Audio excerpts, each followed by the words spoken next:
بسم اللہ الرحمن الرحیم۔ السلام علیکم محترم ناظرین دوستو، کیا آپ سب کو پتہ ہے کہ لوح محفوظ کیا ہے؟ ایک ایسی تختی کہ جس میں اس کائنات کے تمام راز لکھے ہوئے ہیں۔ کون کب مرے گا، کس کو کتنا رزق دیا جائے گا اور کس کی زندگی میں کون کون سے حالات درپیش ہوں گے، کس کو کس طرح کی موت آئے گی اور کون کون کس حالات میں مرے گا اور کس کا حشر کیسا ہوگا۔ اگر تمام زمین و آسمان اور اس پورے دنیا کائنات کے تمام راز اسی تختی پر تحریر ہے۔ پیارے دوستو، کیا آپ جانتے ہیں کہ لوح محفوظ کیا ہے اور یہ کہاں پر ہے؟ اللہ تبارک و تعالی نے لوح محفوظ کو کس طرح پیدا کیا ہے، اس کی شکل و صورت کیسی ہے اور اس کو کس چیز سے بنایا گیا ہے۔ اور جب اللہ تبارک و تعالی کسی کام کرنے کا ارادہ فرماتے ہیں تو اس کام کو کیسے سر انجام دیا جاتا ہے، اور لوح محفوظ پر اللہ تبارک و تعالی نے کس فرشتے کی ڈیوٹی لگائی ہوئی ہے، اور کیا لوح محفوظ میں لکھی ہوئی تقدیر بدلی جا سکتی ہے؟ پیارے دوستو، ان تمام تر سوالات کے جوابات قرآن و حدیث کی روشنی میں آج کے اس ویڈیو میں ہم آپ کو بتائیں گے، لہٰذا آپ سے گزارش ہے کہ ہماری اس ویڈیو کو انت تک ضرور دیکھیے گا، اور اللہ تبارک و تعالیٰ کے تمام رسول پر ایمان لانا ضروری ہے۔ اس طرح اللہ تبارک و تعالیٰ کے فرشتے پر ہے، لوح محفوظ پر ہے، اور قیامت کے ہونے پر بھی ایمان لانا ضروری ہے، جس کا مطلب ہے کہ تختی اور محفوظ اسے کہتے ہیں جس کی حفاظت کی جائے۔ میرے پیارے اور عزیز دوستو، لوح محفوظ وہ تختی ہے کہ جس میں تمام انسانوں کی تقدیریں لکھی ہوئی ہے۔ اس کی عدت کی تکلیف سے لے کر اس کائنات کے فنا ہونے تک ہر چیز اس میں لکھی ہوئی ہے، لہٰذا آج تک جو کچھ اس کائنات میں ہوا ہے اور قیامت تک جو کچھ بھی ہوگا وہ تمام کا تمام اس لوح محفوظ میں لکھا ہوا ہے، اور لوح محفوظ تمام مخلوقات کی پہنچ سے بالا تر ہے۔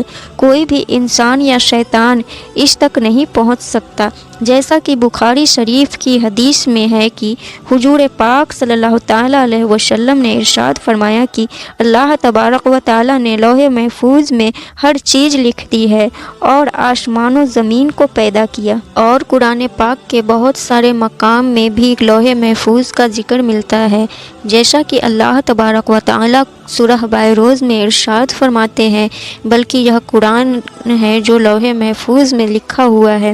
قرآن پاک کی اس آیت کریمہ سے پتہ چلتا ہے کہ قرآن پاک بھی لوح محفوظ کی تختی پر لکھا ہوا ہے، اور ہمارے پاس جو قرآن پاک موجود ہے یہ وہی قرآن پاک ہے جو لوح محفوظ میں تحریر کیا ہوا ہے۔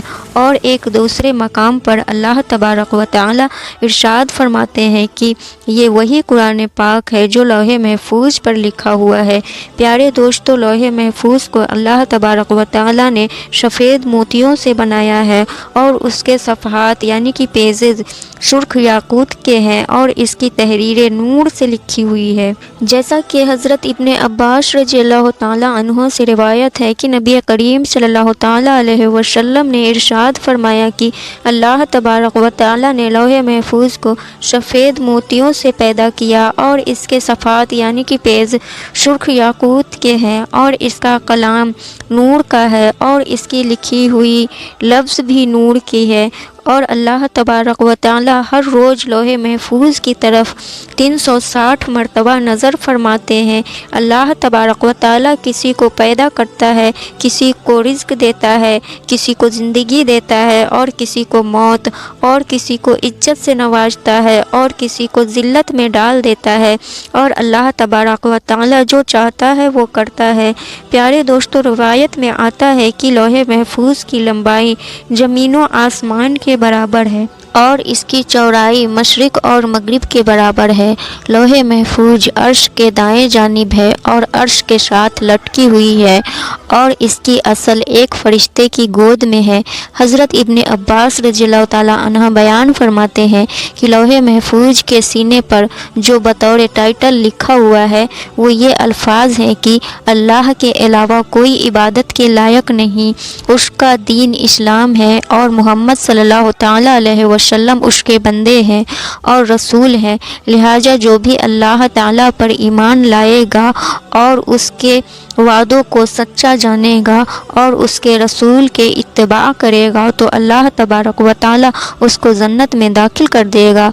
प्यारे दोस्तों, अल्लाह तबारक व ताला अपने मुकर्रर फरिश्ते हज़रत इसराईल अलैहिस्सलाम की ड्यूटी लौहे महफूज पर लगाई है। जैसा कि हज़रत अबू शुनान रज़ी अल्लाह ताला अन्हा इरशाद फरमाते हैं कि अल्लाह तबारक व ताला के सबसे ज़्यादा करीब लौहे महफूज है जो अर्श के साथ लटकी हुई है। जब अल्लाह किसी शहर का इरादा फरमाते हैं तो लौहे महफूज में लिख देते हैं, तो यह लौहे महफूज हज़रत इस्राईल अलैहिस्सलाम के माथे को आकर टकराती है, जबकि हज़रत इसराफील अलैहिस्सलाम अल्लाह तबारक व तआला की अज़मत की वजह से अपने सर को झुकाए हुए हैं और अपनी नज़रों को नहीं उठाते।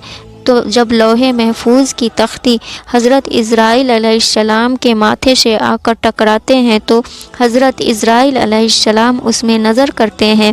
अगर उसमें अल्लाह तबारक व तआला का हुक्म आसमान वालों के मुताल्लिक होता है तो हज़रत इस्राईल अलैहिस्सलाम मिकाईल अलैहिस्सलाम को हुक्म कर देते हैं, और अगर कोई हुक्म ज़मीन वालों के मुताल्लिक होता है तो हज़रत इस्राईल अलैहिस्सलाम उस हुक्म को हज़रत जिब्राईल अलैहिस्सलाम के सुपुर्द कर देते हैं। क़यामत वाले दिन सबसे पहले जिस चीज़ का हिसाब लिया जाएगा वो लौहे महफूज होगी। प्यारे दोस्तों, अल्लाह तबारक व तआला जब लौहे महफूज को अपने पास बुलाएंगे तो उसके सारे जोड़ कांप रहे होंगे। फिर अल्लाह तबारक व तआला लौहे महफूज से सवाल करेंगे कि बताओ क्या तुमने सारे अहकामात पहुँचा दिए थे? तो लौहे महफूज अल्लाह तबारक व तआला की बारगाह में अर्ज़ करेगी, जी हाँ या रब्बुल आलमीन। तो कहा जाएगा कि तेरे हक़ में कौन गवाही देगा? तो लौहे महफूज अल्लाह तबारक व तआला की बारगाह में अर्ज़ करेगी कि हज़रत इस्राईल अलैहिस्सलाम। तो उस वक्त हज़रत इसराफील अलैहिस्सलाम को बुलाया जाएगा। उस वक्त हज़रत इसराफील अलैहिस्सलाम के भी सारे जोड़ कांप रहे होंगे। अल्लाह तबारक व तआला हज़रत इसराफील अलैहिस्सलाम से फरमाएंगे कि क्या तुझे लौहे महफूज ने मेरे तमाम अहकामात पहुँचा दिए थे? तो हज़रत इसराफील अलैहिस्सलाम अल्लाह तबारक व तआला की बारगाह में अर्ज़ करेंगे, जी हाँ या रब्बुल आलमीन। उस वक्त लौहे महफूज कहेगी कि सब तारीफ़ें सिर्फ़ और सिर्फ अल्लाह तबारक व तआला के लिए है। सब तारीफ़ें उस अल्लाह रब्बुल इज़्ज़त के लिए जिसने मुझे बुरे अज़ाब से निजात अता फरमाई। और फिर इसी तरह हिसाब व किताब का सिलसिला शुरू हो जाएगा। प्यारे दोस्तों, आइए अब बात करते हैं कि क्या लौहे महफूज की लिखी हुई तकदीर को बदला जा सकता है और क्या वाकई तकदीर में दुआओं से बदला जा सकता है। उसके बारे में रिवायत में आता है कि तकदीर 3 किस्म की होती है। पहली तकदीर वो होती है जो आम इंसानों की दुआओं की वजह से अल्लाह तबारक व तआला बदल देता है, और दूसरी तकदीर वह होती है जो अल्लाह तबारक व तआला अपने ख़ास बंदों या अंबियाए कराम की दुआओं की वजह से बदल देता है। इन 2 किस्म के अंदर तो तकदीर को बदला जा सकता है, लेकिन तकदीर की तीसरी किस्म वो तकदीर है जो लौहे महफूज पर तहरीर है। इस तकदीर को नहीं बदला जा सकता, हत्ता के लौहे महफूज पर लिखी हुई तकदीर को तब्दील करने के लिए कोई भी नबी दुआ करना चाहे तो भी अल्लाह तबारक व तआला उनको रोक देता है। प्यारे दोस्तों, इससे मालूम हुआ कि लौहे महफूज पर जो कुछ भी लिखा हुआ है उसमें किसी किस्म की कोई कमी या तब्दीली नहीं हो सकती है, और लौहे महफूज पर लिखी हुई तकदीर को किसी तरह भी बदला नहीं जा सकता। अलबत्ता कुछ तकदीरें ऐसी भी होती है जिसको अल्लाह तबारक व तआला शहीदों की शक्ल में फरिश्तों को अता फरमाते हैं, जो वो तकदीर अल्लाह तबारक व तआला के नेक बंदों, औलियाए कराम और अल्लाह तबारक व तआला के बाकमाल बंदे जो दुआ करते हैं उस दुआओं की वजह से तब्दील हो जाती है। दोस्तों, अल्लाह तबारक व तआला हम सबों को अपने नेक बंदों में शामिल अता फरमाए और नबी करीम सल्लल्लाहु तआला अलैहि वसल्लम की मोहब्बत में जीना मरना नसीब अता फरमाए। आमीन या रब्बुल आलमीन।